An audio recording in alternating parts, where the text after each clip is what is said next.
Good evening. Welcome to our October 20th Finance Committee meeting in accordance with an act to implement provisions necessary to the health, welfare, safety, and safety of the citizens of Maine in response to the COVID-19 public health emergency, as enacted to read Section G-11 MRSA Section 403A of public proceedings through remote access during the declaration of a state of emergency to COVID-19 and for 30 days following the termination of that state of emergency. The regular board meeting will be held through Google Meets.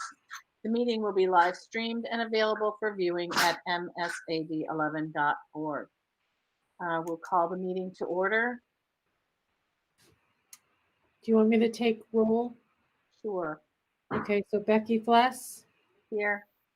Nicole Medor, Here. Alyssa Tracy, Here. James Lothridge, Here. John Umland, Here. Patrick Saucier. He texted back. He is on a call. Okay, we'll keep an eye on when he joins us. Yep. Okay, so if it's all right to dive in, I sent to you some information that I am going to pull up on my screen. Let's see. All right. So what Andrea and I thought that we would do today is to just spend some time going through the CRF1 briefly, but then the CRF2 grant. As a district, I think we've shared that the first grant gave us over 1.6 million. The second grant gave us over 1.7 million. So we're talking a total of $3,326,000 plus change. And so we thought it would be really important just to spend a little more time with the board to show you exactly what it is that we're using those monies to purchase. So like I said, we've already talked a bit about CRF1, but what you have in front of you is a breakdown of the budget. I think it's important to know that the budget format for CRF1 is going to be different from CRF2. It's just the state had a different budget format. So it will look different as we switch from one to the other. So in the first one, the first CRF grant, we had various categories. So the first category, category A, had to do with additional buses or vans. We did not request any additional buses or vans because we already have a lease through SEER. And we didn't feel like we needed any additional vehicles at this time. So instead, we focused our money elsewhere. So moving down to category B, that was used for facility rentals and or modifications necessary to meet the CDC guidelines. You will see that we had approved in that line a total of $567,451.45. And that is to cover expenses such as desks, water bottle fountains, rental of storage units, although that rental had to be prorated. Any type of annual expense like that, like a license or a rental fee, we could only charge from the time we began using the item through December 30th. And then we will have to pick up the additional cost, probably with that CARES Act funding, which was $389,000, or we'll have to find it out of our local budget. We've also rented a tent, outdoor tent at Pittston to give additional space outside for classroom or for lunch. We put in a ventilation system with Siemens into all of our new isolation rooms that we were required to have. And then we've also installed through Siemens as well this technology called O2 Prime, and that's going to be at Pittston, LER, Riverview, and the central office under this grant. And Let me just read a little bit about what O2 Prime is. It uses a patented technology to artificially create millions of positive and negative ions and release them into the forced air circulation of an HVAC system traveling into spaces inside the building. The advanced plasma air purification technology works to safely clean the air inside buildings. The precise electronic charge creates an electrical field filled with concentrations of ions. When these ions are injected into the airstream, they break down passing pollutants and gases into harmless compounds such as oxygen, carbon dioxide, nitrogen, and water vapors. When these ions encounter harmful pathogens such as viruses, bacteria, or mold, they steal away hydrogen molecules from the pathogens. Without hydrogen, the pathogens are left without any source of energy to carry on and they die. So this was approved through the grant because it is a way of purifying our air, the air quality in our schools. So that's how we're using the money in category B. Any questions about that? I can't see anyone, so I'm not hearing anything. So I'm assuming there are no questions.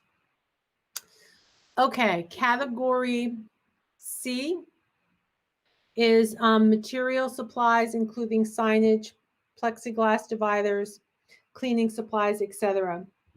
So as you can see, we budgeted and had approved over $51,600. And we're using that money to cover various supplies, COVID-19 nursing supplies, the gowns, the wipes, the plexiglass, disinfecting supplies. This is where we're also putting some of our classroom supplies to support social distancing and to prevent sharing of materials. So that's what's in this line. If you have any questions, if you can just let me know. Under category D, we have, sorry about that. Under category D, we have equipment related to nutrition services. And this is where we have the warming carts that we've talked to you about, that because of the increased number of staggered lunches and the potential for extensive remote lunches needing to be prepared, we needed some warming carts and then some cooling packs. So that totaled just shy of $11,000. Then under category E, we had contracted services, temp services or substitutes, and additional hours for staff. And this is where we have money set aside to compensate the remote learning staff members who are covering the students who are accessing 100% of our remote academy in grades K through 8. This is where we put money for our part-time pandemic response coordinator, our COVID nurse. We have staff members who are needing to utilize the Family First Coronavirus Act for childcare, which therefore requires substitutes. And we have COVID-19 substitutes. So all of that money will come out of this particular line. But again, it's only through December 30th. Any cost incurred for staffing will have to come out of our CARES Act money that we have set aside. And that will cover us hopefully from December 31st to the end of the school year. Again, it's very limited amount of money though, of $389,000. We then have professional development. This is $11,000, and this is for social and emotional learning, professional development. We've done a lot of online instruction technology training for staff, and this particular line also covers some stipends for coordinating and leading some professional book discussions, all centered really around technology. And then the last big one at $682,000 is our technology. And in this particular line, we have additional laptops, document cameras for teachers, some additional whiteboards for projection, wiring, cables, adapters, software, all the types of equipment that we absolutely need to be able to provide our remote instruction. So that brings us to a total of the $1,623,236.10. So any questions about that? I'm going to bring you back up so I can see faces. Any questions on one? Pat, I had a quick question, and I should probably know the answer, but I don't. Did you, as a district, determine, what would be needed and make your own figures, and then determine that the 1.6 million, it all added up to that, or did the department say you're getting 1.6 million, determine how to break it out? The department told us that we were going to be receiving 1.6, or that we were eligible to receive that 1.6. And then it was up to us to determine. So for the most part, the staff and the administration, they made a list, a determination of what our needs were, and came up with a calculation. And then we provided a little bit of buffer in certain areas because we were certain things would surface that we hadn't planned on, hadn't anticipated, especially in the PPE area and in the materials for classrooms. Thank you. So you're welcome. I'll just follow up with, if Matt's not here, I'll play Matt. Do we know on the timing? I know some of the vendors that you've got here for the technology stuff like Headlight and CDW. How are we feeling about them able to fulfill our order in time by December? Do we even know? Terry, do you want to answer We that? have been so lucky. We have been so lucky. I got word that Dell, like CDWG, had some Dell touchscreen computers. So he said, get your purchase order in. And so we were able to do that this morning. And he said it was like 2 to 3 weeks out. So that's really, really great. Awesome. We worked with CMC, which is a phone vendor near here. And they said that they could put the phone system in by December. So that's been really super. The document cameras for teachers showed up today. Wow, that's awesome. Yeah, we have been Well, super and lucky. I've worked with Headlight before in the court, so I know they're usually pretty reputable and responsive. So that's awesome to hear they all are. That's great. Thank you. Question about the teacher, the 300K for the teachers and substitutes. Mm-hmm. We've been in school about 3 months, right? So that's covering that 3 months. How are we going to cover it for the additional 5 months, 6 months in the second half of the year? Well, I say second half of the year, but after January, right? Well, again, the 300,000 is an estimate, and it's really only since the end of August through now. So it's been a couple months. We're going to have to use that CARES Act money, the 389,000. That's all we have. Either that, or we'll have to use the local budget. We no longer have the pandemic response coordinator. That position is gone. We do have the nurse that we committed to for the full year. The substitutes, we've only made commitments through December 30th. Remember the board, we brought forward a proposal to pay some subs who are in the buildings every single day, or at least 4 days a week, to support our COVID needs. That again is only through December 30th. So after that time, we'll have to go back to our school, to our regular substitute line in our budget for those items, or again, the CARES Act. Andrea, do you want to add to that? What I wanted to say is whenever we use federal funds to pay for staff members, specifically those staff members who are main PERS, we have to pay a 20% premium on top of the wages and the benefits to cover their main PERS. So it spends down very quickly whenever we're paying those individuals out of a federal grant. And for the purpose of our discussion, a federal grant or any other source of money that isn't the district budget. So it costs us quite a bit more. Then that would also be true for the 389 as well, if we have to dip into that though, too, right? Correct. Correct. That is also federal money.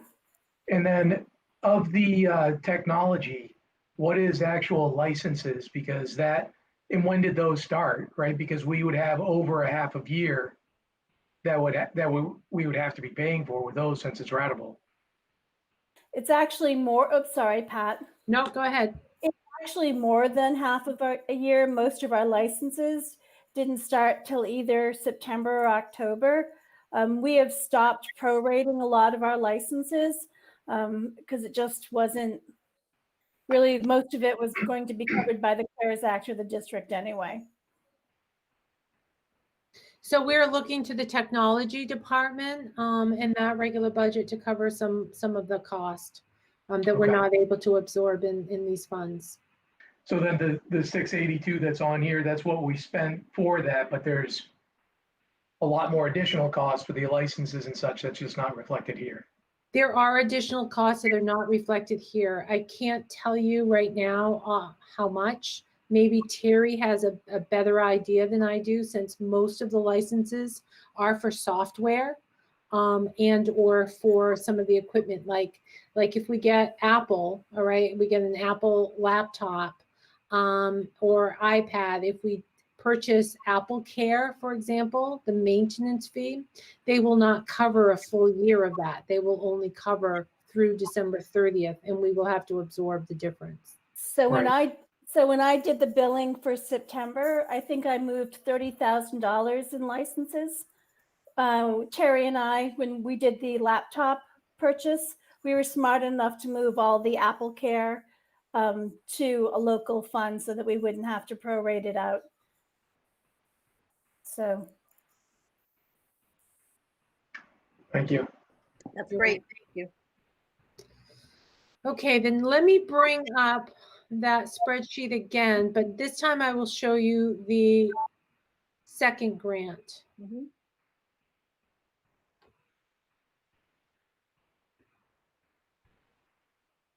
Okay, so this one was done differently. This one required that we instead answer 8 questions. I had to answer 8 questions for every single type of purchase that we wanted. So it was far more detailed.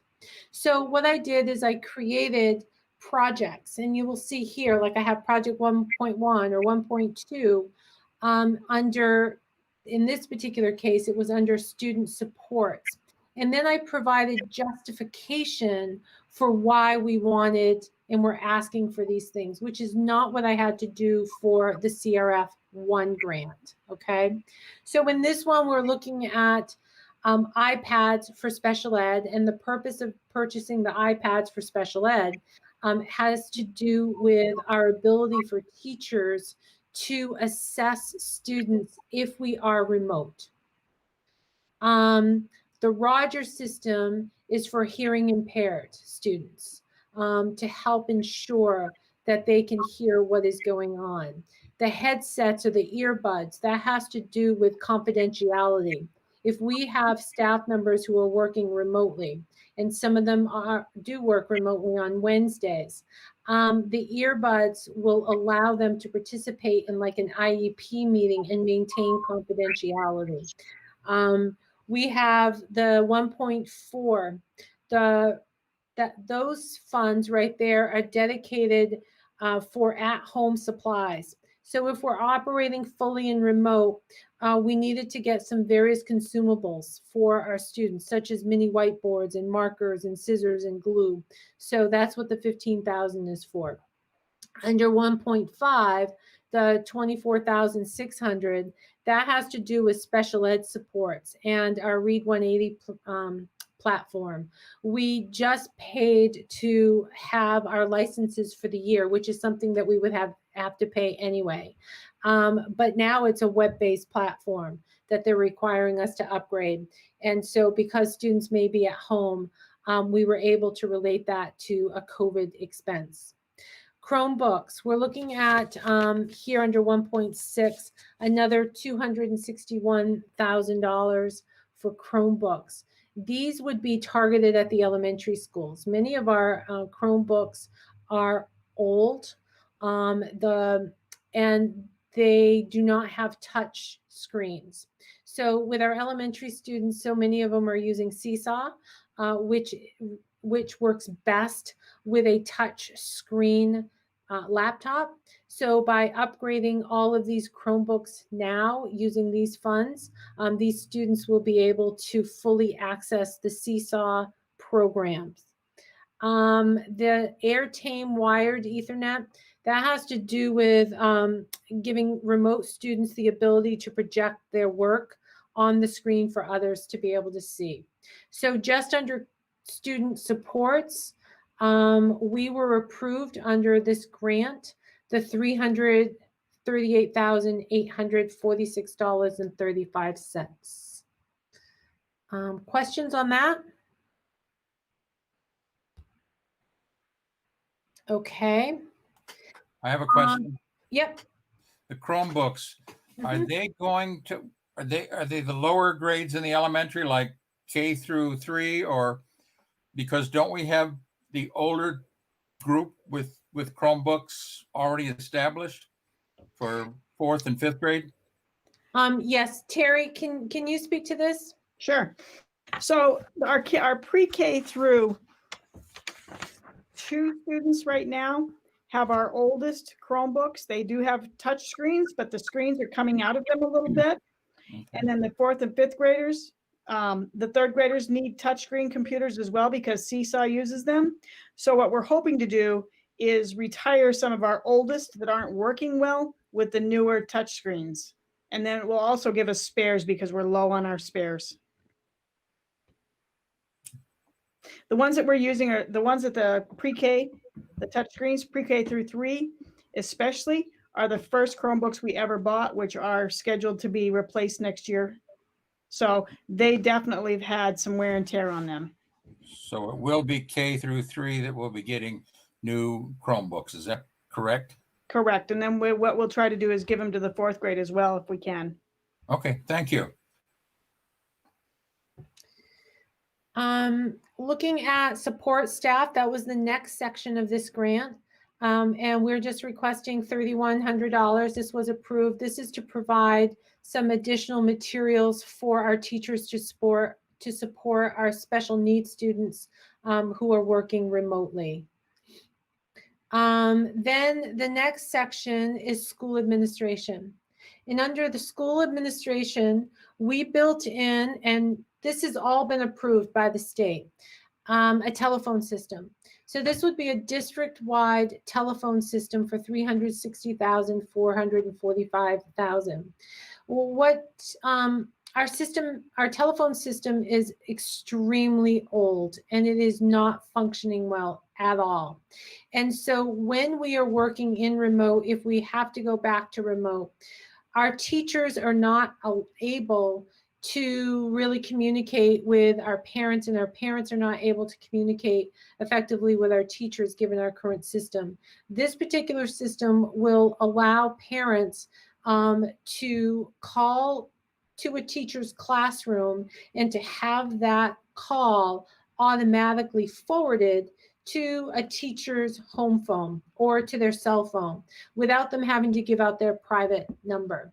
It will also allow our administrative assistants to be able to have calls redirected to them while they're at home, something that our current system will not allow.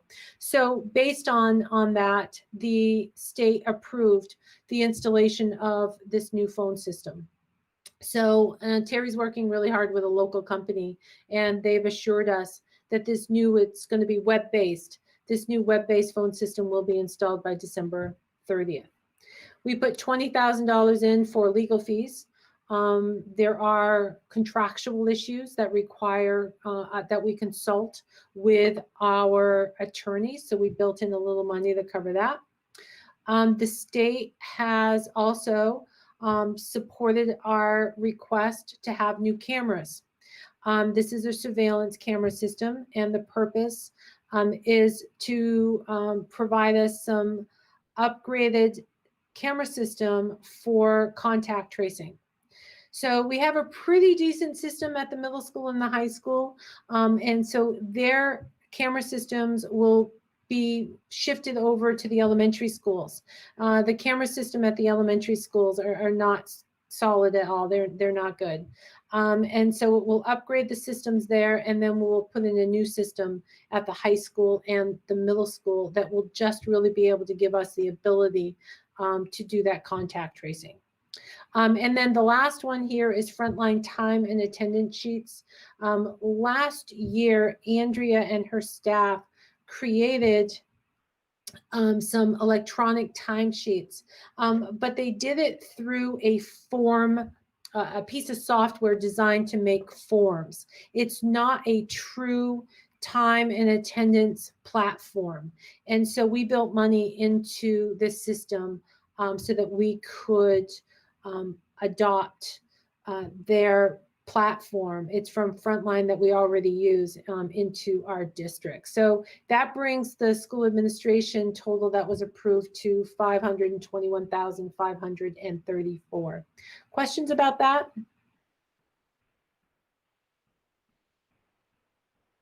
No, that looks good. Okay, and boy, our phone system is failing fast. We had the Pittston Randolph, their phone system was down today. The high schools had problems. The Helen Thompson was having problems today. I know I found a message on my phone that was probably dated back to last week, and I was never notified that it was there. So it's definitely time for an upgrade. The next section is just PPE. We need some additional PPEs for chemical wipes, gloves, and various miscellaneous items. Then the last section is that we asked for. There were other sections such as transportation, and we didn't ask for anything under transportation or nutrition. The last section that we asked for falls under operations, maintenance, and overall plant. So what we're asking for is kind of back to that Siemens O2 prime conversion. In the first grant, we were able to get it approved for the three of our elementary schools in the central office. In this particular grant, we've been approved to have it installed at the high school, the middle school, and Helen Thompson. So it will now be in all of our schools. They've approved the purchase of a tractor with a plow. I'm actually going back to see if they will adjust it to 2 tractors, and rather than a plow to be able to have buckets on the front. Because we're having a problem at one of our schools and being able to get a truck onto our fields. You'll see the next one is a truck with a plow.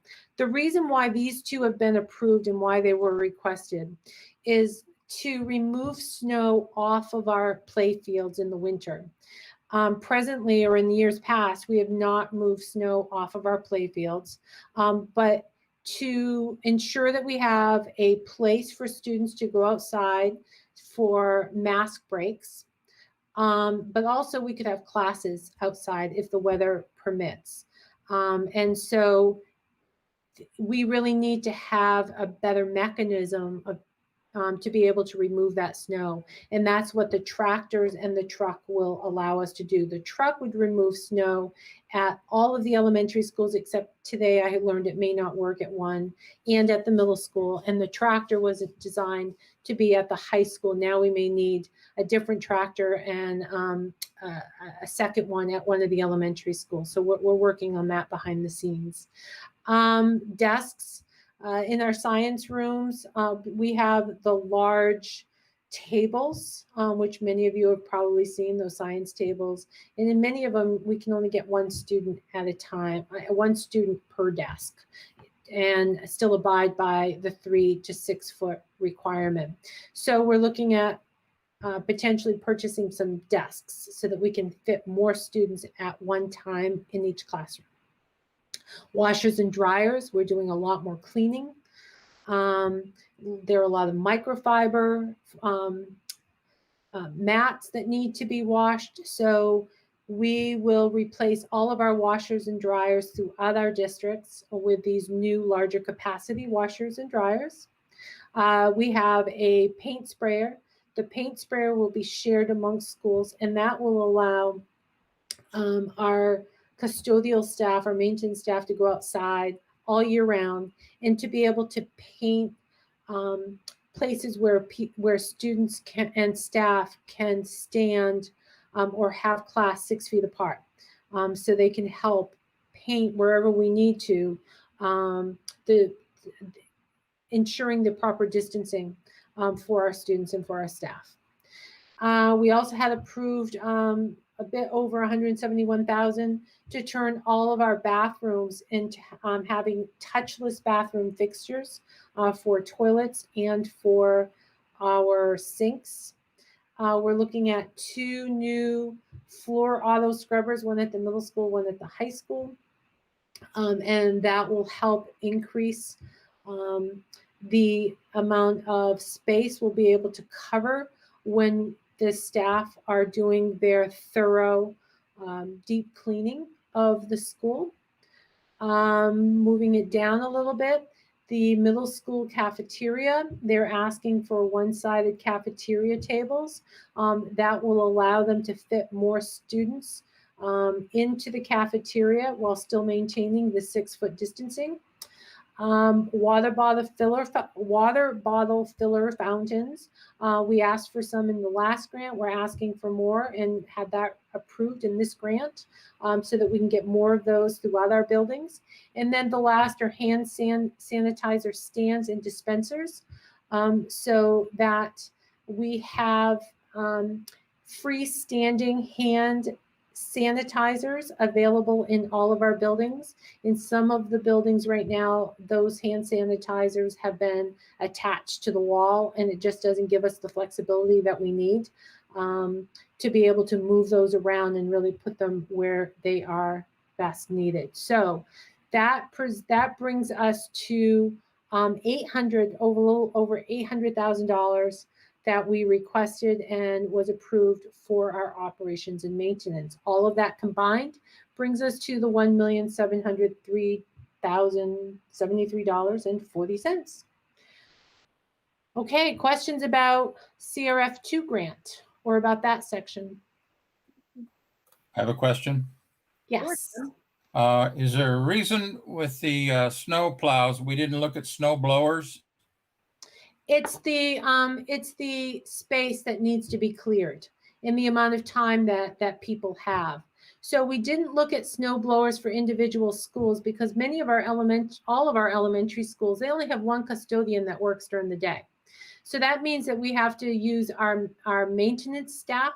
We have one staff member who oversees the maintenance, and he can help with the removal of the snow.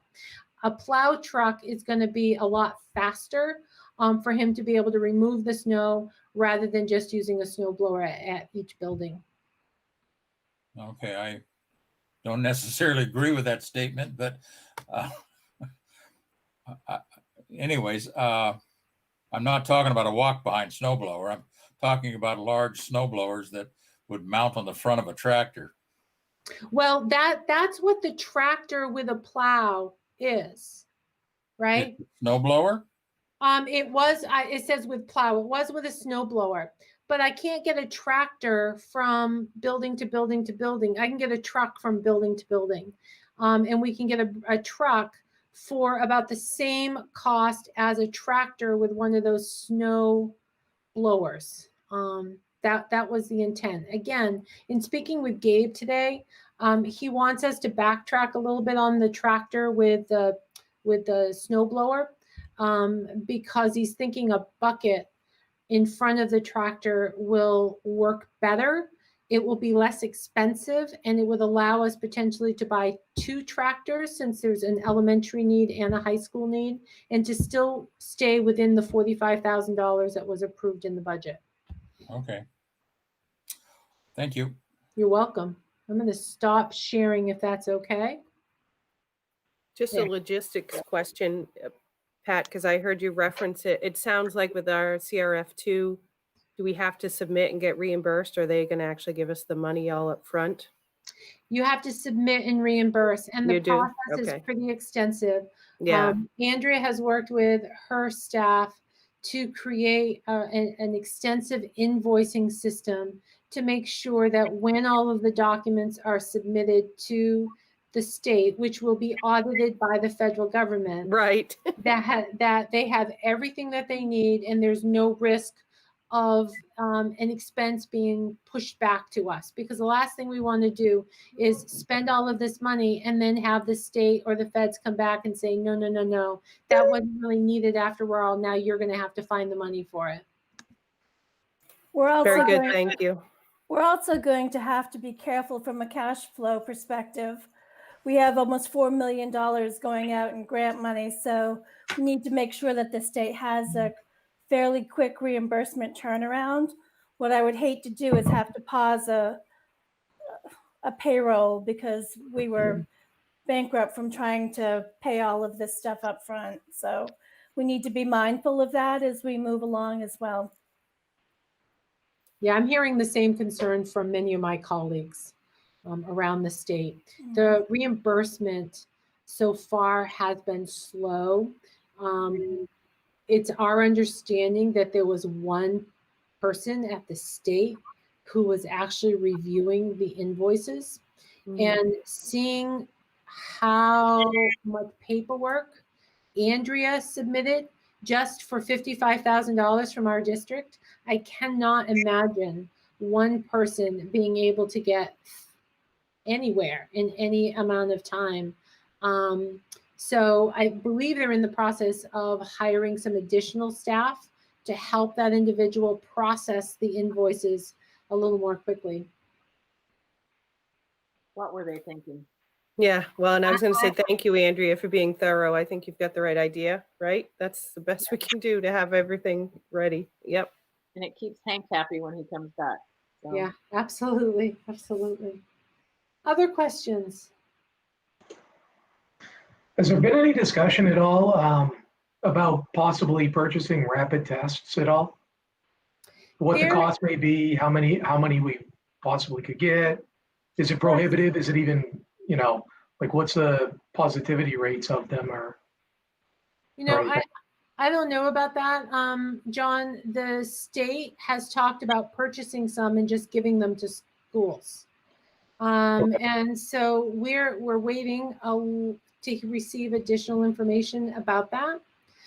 A number of years ago when it was H1N1, I know school attorneys encourage schools not to be testing students in the school for that.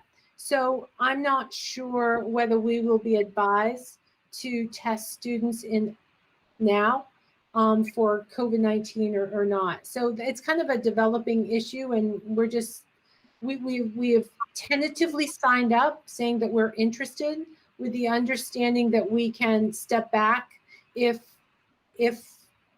all of the concerns are not addressed, and if we find out that our attorneys do not support us moving forward with it. Okay. Thank you. You're welcome. All right. If there are no other questions, then there's one more piece that I need to share with you. I also sent this to all of you. Let me pull it up now. I see Mr. Kempton joined us. Hi, Chad.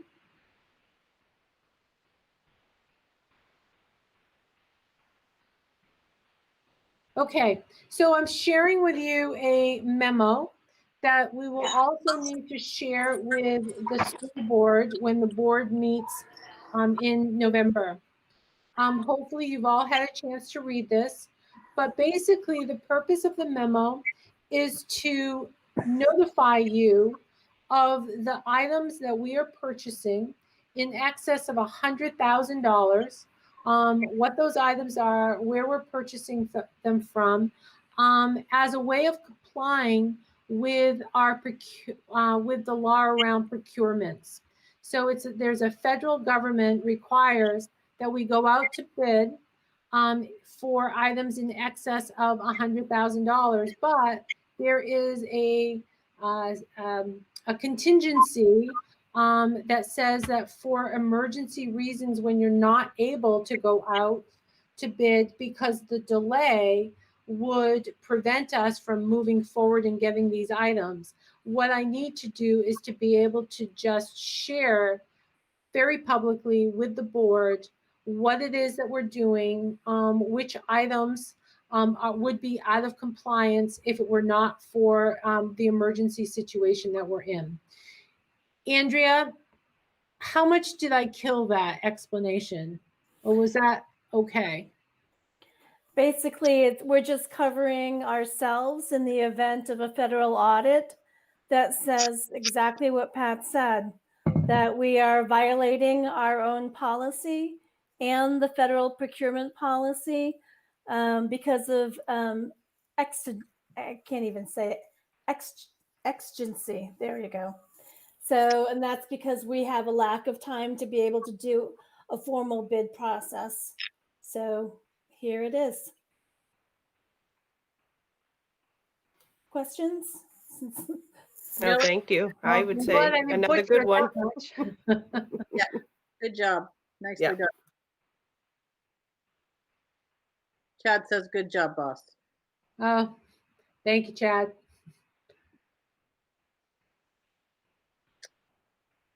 Well, there. And that's all we have. If you don't have any additional questions, that's all we have for finance tonight. Oh, one more thing. We do have a number of warrants that are beginning to pile up again. Okay. So if you could set aside some time and stop by the central office to sign those warrants, we would appreciate it. Would you like us to make appointments? Yeah, I think that would help because we need to find a place for you to spread out to sign the warrants. And right now we're a little crunched on the amount of space that we have available on certain days. Because of your office? Yeah, office, but just depending who is here in the building, sometimes we're pretty limited on available space. Okay, sounds good. You said yes, Andrea said no. That's funny. Oh, sorry. That's fine. No, just want to do whatever's best, whatever's easiest and whatever's best. Yeah, if you don't mind, just giving Martha a quick call, you know. Yep, making sure there's a flat surface. Right. Gotcha. Okay. Future, you can use the high school on Wednesdays, says Chad. But I would prefer not to drag all the warrants over to the high school and have them spread out unless Pat sees differently. I don't. I'd rather have them here and just have people Yeah. stop in when they're convenient. But thank you, Chad, for the offer. thank you for Agreed. that offer. It's like he's a plant for the meeting at the end. We're all in a good mood. Future agenda items.